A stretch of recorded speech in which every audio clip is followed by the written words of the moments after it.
Hello learners, welcome to IAS Marathon, and here I'm back with a new lesson, and this is the most important judgments. The Mohammed Ahmed Khan versus Shah Bano Begum case, जिसको हम Shah Bano case के नाम से जानते हैं। अभी तक 10 मोस्ट इंपॉर्टेंट केसेस को हम डिस्कस कर चुके हैं, जो हमारी सीरीज चल रही है most important judgement that transform India की, राइट। उसकी प्लेलिस्ट का जो लिंक है वो आपको इसकी डिस्क्रिप्शन में मिल जाएगा। आराम से देखें, बहुत इत्मीनान से समझना इसको, बहुत इंपॉर्टेंट सीरीज है, राइट। तो स्टार्ट करते हैं। आज का जो हमारा केस है, case number 11, Mohammed Ahmed Khan versus Shah Bano Begum and others. A to Z चीज़ें पता चलने वाली है एक ही वीडियो के अंदर, ठीक। यस, सो 1985 का केस है। तो इसके इसको समझने के पहले थोड़े बहुत एक क्वेश्चंस हैं, वो मैं आपको बता देता हूँ कि क्या क्वेश्चन इसमें एड्रेस करने वाले हैं। देखो, सबसे पहले केस आता है कि एक नॉन मुस्लिम वुमेन है, एक मुस्लिम वुमेन है। तो जिस तरीके से सेक्युलर लॉ के अंदर नॉन मुस्लिम वुमेन जो कोई भी हो सकती है, हिंदू, सिख, ये जैन, कुछ भी, ठीक है, बस मुस्लिम नहीं है वो, तो क्या उन्हें राइट टू बेसिक मेंटेनेंस का राइट है क्या? बिल्कुल है जी। तो क्या उसी तरीके से क्या मुस्लिम वुमेन को इसका राइट है, राइट टू बेसिक मेंटेनेंस का? तो इस क्वेश्चन को हम एड्रेस करेंगे इस वाले केस के अंदर, right. Second thing is section 125। Guys, बहुत हार्ड एंड फास्ट नहीं है, बिल्कुल इजी और बहुत ल्यूसिड वे में समझाने वाला हूँ, सब समझ में आ जाएगा, बस सुनो उसको इत्मीनान से, राइट। क्या section 125 of CRPC criminal code जो है हमारा, वो वुमेन पे भी अप्लाई होता है क्या? मुस्लिम वुमेन पर भी अप्लाई होता है क्या सेक्शन 125? क्योंकि आपको पता है इंडिया में CRPC के अलावा भी जो हमारे रिलीजियस लॉज हैं, है ना, जिस तरीके से हमारा शरिया लॉ चलता है, तो ठीक है, सिविल कोड्स में, तो क्या क्रिमिनल प्रोसीजर का ये जो सेक्शन 125 है, क्या मुस्लिम्स पे अप्लाई होता है क्या, राइट। दूसरा क्वेश्चन ये है। And third and the most important case is आपका UCC। चलो मुझे बताओ, अंदर आर्टिकल कौन से आर्टिकल के अंदर यूनिफॉर्म सिविल कोड की बात कही गई है? क्या इंडिया को इसकी सच में अभी इस टाइम पे ज़रूरत है क्या? ये तीसरा क्वेश्चन है, हम इनको एड्रेस करेंगे, ठीक। इन सब केसेस की समरी जो है मैंने फर्स्ट लेसन के अंदर समझा दी है, वो प्लेलिस्ट के अंदर आपको मिल जाएगा। फर्स्ट लेसन के अंदर आपको इन सब का एक आइडिया मिल जाएगा, बेसिक जनरल अंडरस्टैंडिंग मिल जाएगी कि जैसे कि इस वाले केस के अंदर हम देखें तो शाह बानो जजमेंट में right to divorce Muslim women का जो maintenance, right to basic maintenance की जो बेसिक नीड है, क्या वो अवेलेबल होना चाहिए उनके लिए, ठीक है। उसी तरीके से जो मुस्लिम मैन है, क्या उस पर ऑब्लिगेशन लगाई जानी चाहिए under this provision to provide the maintenance of the divorced wife. हाँ, उसको डाइवोर्स वाइफ को मेंटेनेंस देने के लिए वो बाउंड हो जाएगा, ये बातें इसके अंदर कही। और यूनिफॉर्म सिविल कोड्स को क्या इंडिया के अंदर ज़रूरत है इस टाइम पर, क्या क्या दिक्कतें आ रही है? 1985 के केस के अंदर इस चीज़ की बात हो गई थी, ठीक। और यूनिफॉर्म सिविल कोड के बारे में हम जो है डिस्कस करेंगे फुल डिटेल में इसके बाद, राइट, कि किस तरीके से डॉक्टर भीमराव अम्बेडकर जैसे लोग, जवाहरलाल नेहरू जैसे लोग इसके लिए फुल सपोर्ट में थे इनको लाने के लिए, लेकिन उस टाइम पे due to some reasons of some conflict in the constituent assembly इसको लाया नहीं गया था, राइट। बस इसको एक डायरेक्ट प्रिंसिपल्स के अंदर जरूर मेंशन किया गया है। सो स्टार्ट करते हैं। सबसे पहले इंट्रोडक्शन देखते हैं। आपको पता है पैटर्न हमारा, introduction, background, arguments, judgement and its importance, right. ये मैंने आपको समझा दिया। अब पहली बात आती है कि मोहम्मद अहमद खान वर्सेस शाह बानो बेगम केस को, जो हम फेमसली शाह बानो केस बोलते हैं, ये one of the landmark judgement है कि इंडिया के अंदर वुमेन की, अब वुमेन राइट्स के लिए फाइट की गई, ठीक है। Second, it is also against the set Muslim personal laws जो हैं उसके अगेंस्ट ये केस है ना।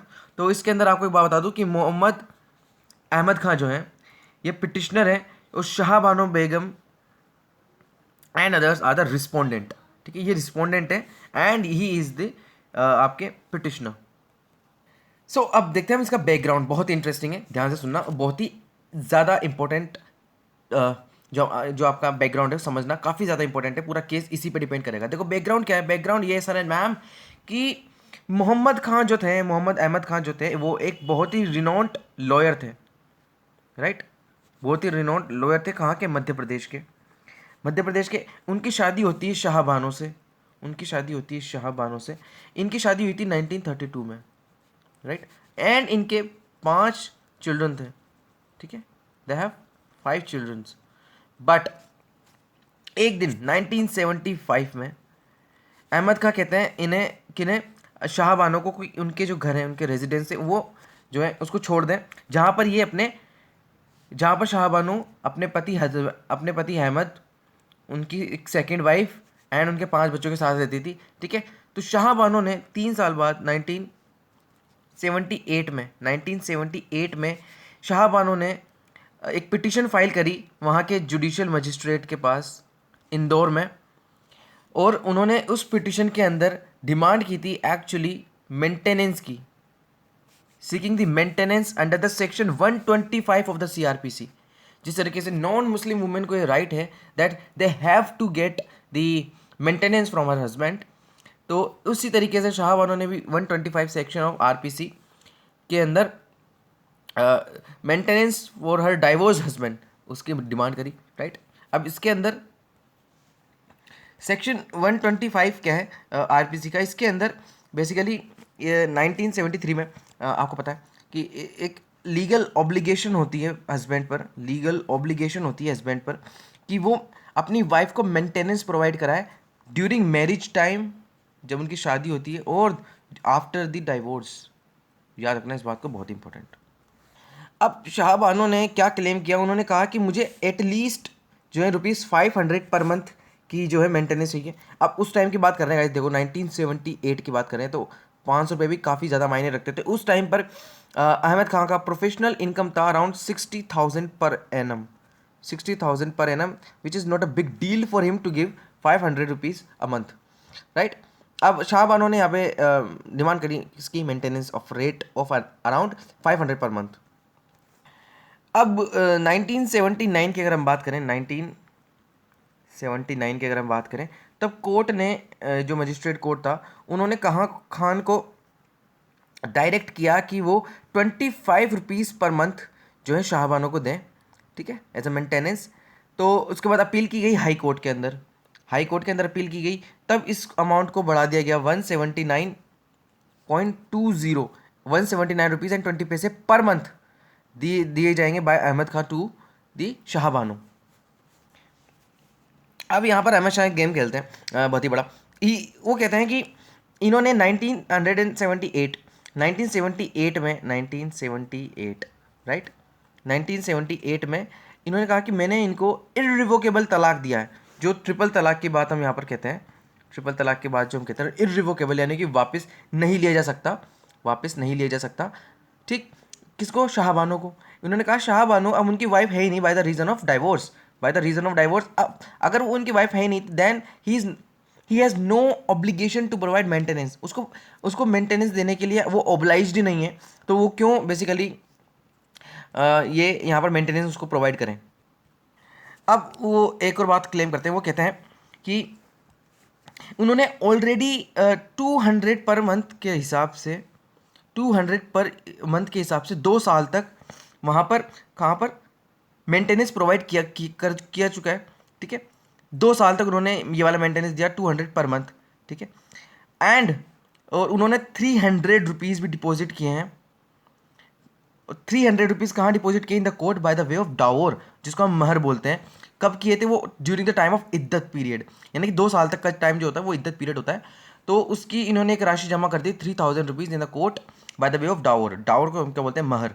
ठीक है, चलो थोड़ा सा और डिटेल बताता हूँ इद्दत पीरियड का मतलब क्या है। इद्दत पीरियड मतलब होता है गाइस, ये section 4 and 55 of the constitution के अंदर मेंशन है। ठीक है, एक जो कॉन्स्टिट्यूशन अमेंडमेंट एक्ट 1976 का, उसके अंदर मेंशन है। इतना याद रखने की जरूरत है, इतना याद रखो। इद्दत पीरियड वो वेटिंग पीरियड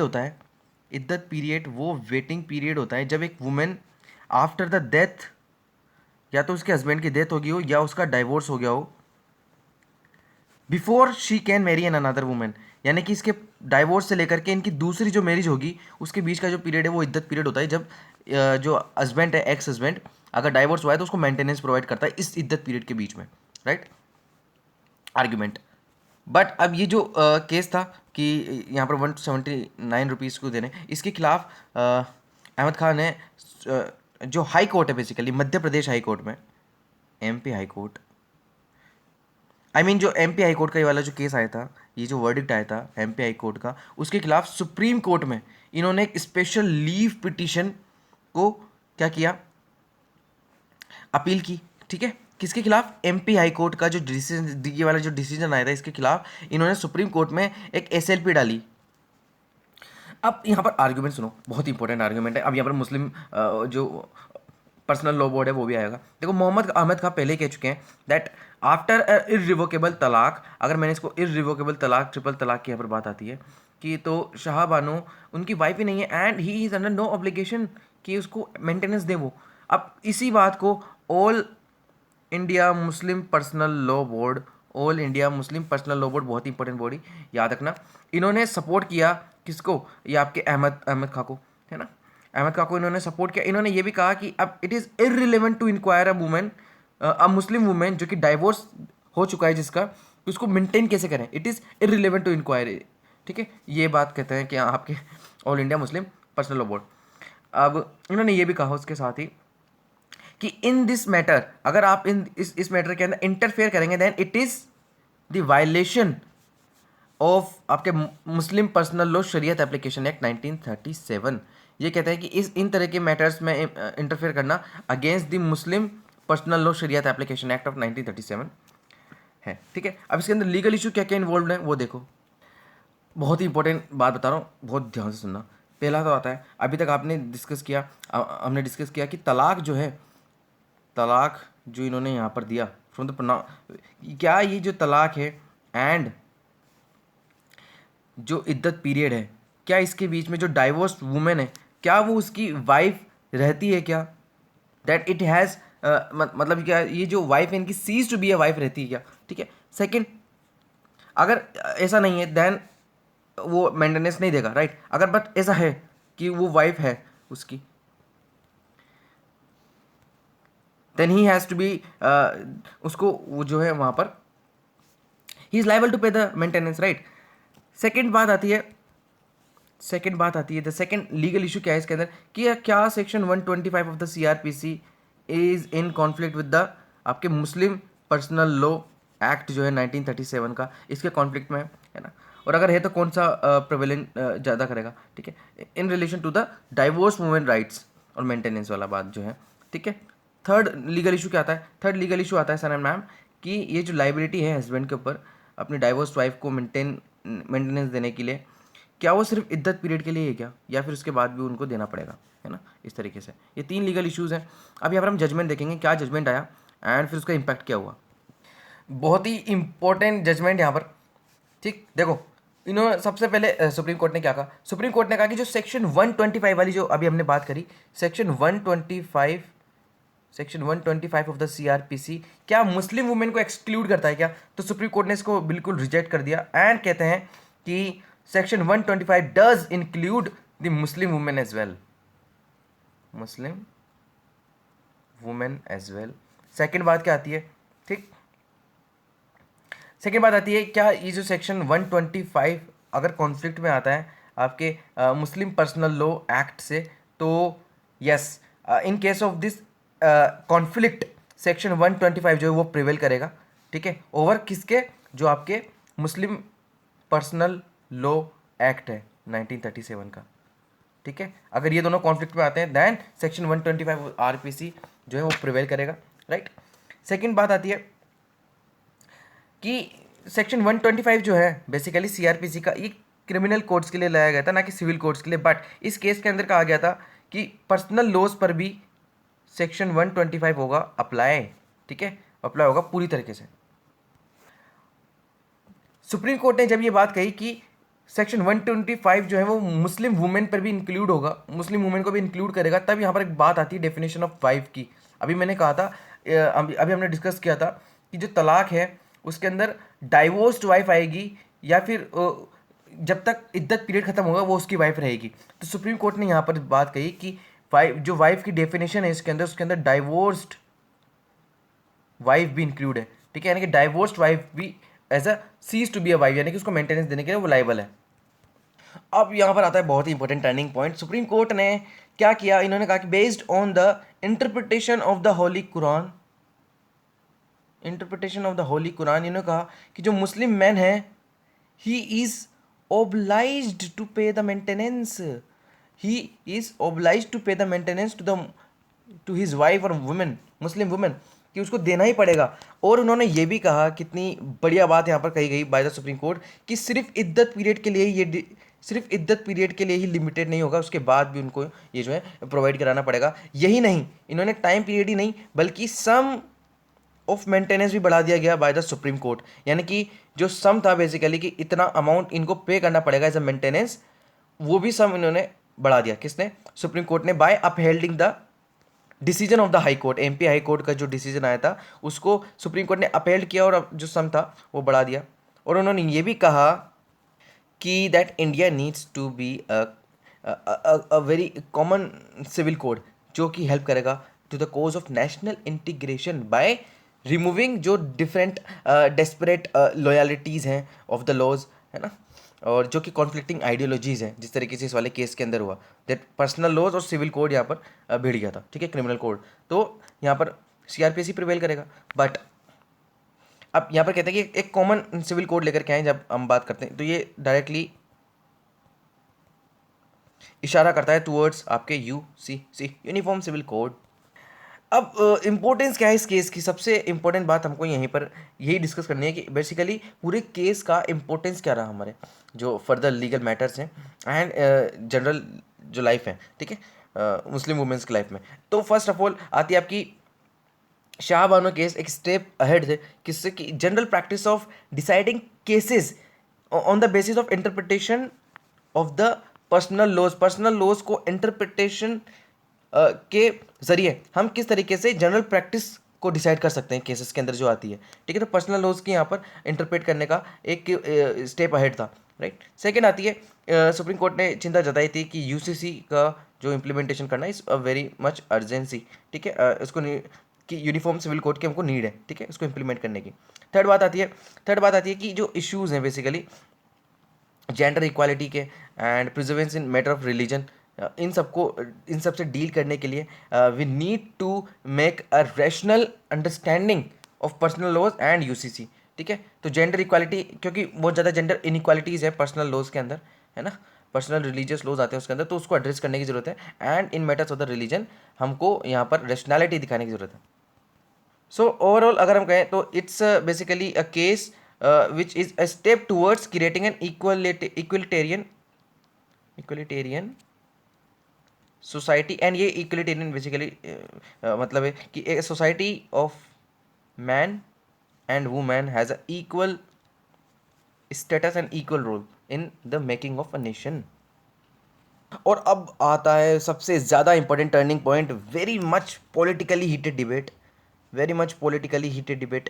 आज भी अगर हम बात करते हैं तो यस, बीजेपी एंड कांग्रेस के बीच में कभी भी बीजेपी को अगर कोई मैटर उठाना पड़ता है, उठाती है, तो वो ज़रूर शाह बानो केस का जिक्र करती है। अब ऐसा क्या गलती हुई थी कांग्रेस से इस टाइम पे, वो हम यहाँ पर डिस्कस करेंगे। इम्पैक्ट क्या हुआ भाई इस केस का?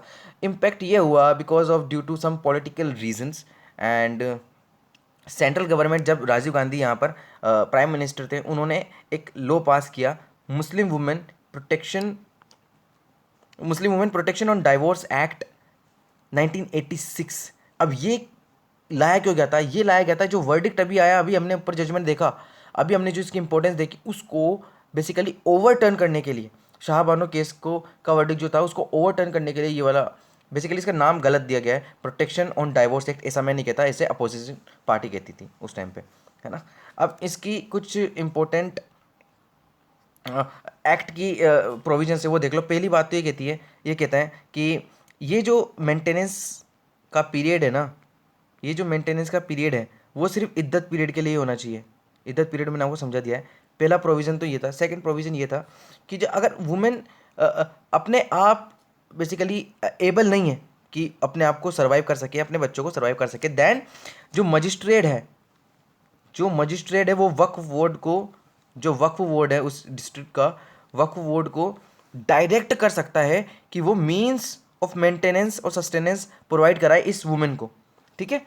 कौन करेगा? मजिस्ट्रेट डायरेक्ट करेगा वक्फ बोर्ड को कि इस वुमेन और उसके जो बच्चे हैं उसको basically means of sustenance provide कराएं, ठीक है। तो ये दो मोस्ट इंपॉर्टेंट और मोस्ट कॉन्फ्लिक्चुअल प्रोविजंस थे इस एक्ट के अंदर, इसलिए इसको आज तक भी क्रिटिसाइज किया जाता है। अब इस एक्ट को बेसिकली चैलेंज किया गया था बाय द डेनियल लतीफ़ी। डेनियल लतीफ़ी कौन थे मैं आपको बता दूं। डेनियल लतीफ़ी जो थे आपके शाहबानो के लॉयर थे, शाहबानो के लॉयर थे, who already von a case. हाँ, तो इन्होंने इस वाले एक्ट को चैलेंज कर दिया in the supreme court. Supreme court ने एक बहुत ही शॉकिंग चीज़ यहाँ पर करी। सुप्रीम कोर्ट ने अपहेल्ड करा इसकी वैलिडिटी को कि ये act is a constitutional. But इन्होंने ये भी कहा कि जो लाइबिलिटी है ना बेसिकली मेंटेनेंस देने की, वो can not be restricted, can not be restricted to the इद्दत पीरियड। यानी कि इद्दत पीरियड वाला जो वर्डिक्ट था उसको सरकार ने कंटिन्यू रखा। यानी कि जो एक्ट के अंदर बात कही गई थी कि इद्दत पीरियड तक ही लिमिटेड है, इसको सुप्रीम कोर्ट ने हटा दिया। बाकी पूरा एक्ट जो था उसको यहाँ पर वैलिड और कॉन्स्टिट्यूशनल बताया। सो गाइज ये केस था, और अब मैं आपको एक स्लाइड दे रहा हूँ, ठीक है। ये पूरी केस की स्लाइड है, ठीक है। सो आप इसका स्क्रीनशॉट ले लें एंड प्लीज़ इसको रिवाइज करें, और अगर समझ में ना आए कुछ भी तो कमेंट करें, मैसेज कर दें डायरेक्टली, आपको समझा दूंगा अच्छे से। और काफ़ी मेहनत लगती है रिकॉर्ड करने में तो, और काफ़ी ज़्यादा टाइम कंज्यूमिंग एक्टिविटी है। सो आपको क्या करना है, आपको इसको स्प्रेड करना है, ठीक है। फैलाओ लोगों के अंदर, लोगों को बताओ, इन्फॉर्मेशन दो लोगों को, नॉलेज स्प्रेड करने में हमारी मदद करो, ठीक है। So this is the case number 11। अगले लेसन में हम देखेंगे केस नंबर 12, जो कि है doctor DC Wadhwa and others versus state of Bihar and others 1986, जिसके अंदर हम बात करेंगे ऑर्डिनेंस के बारे में, आर्टिकल 123 के बारे में ऑफ द कॉन्स्टिट्यूशन। सो मिलते हैं अगले लेसन में, जब तक के लिए stay tuned and have a nice day. Thank you.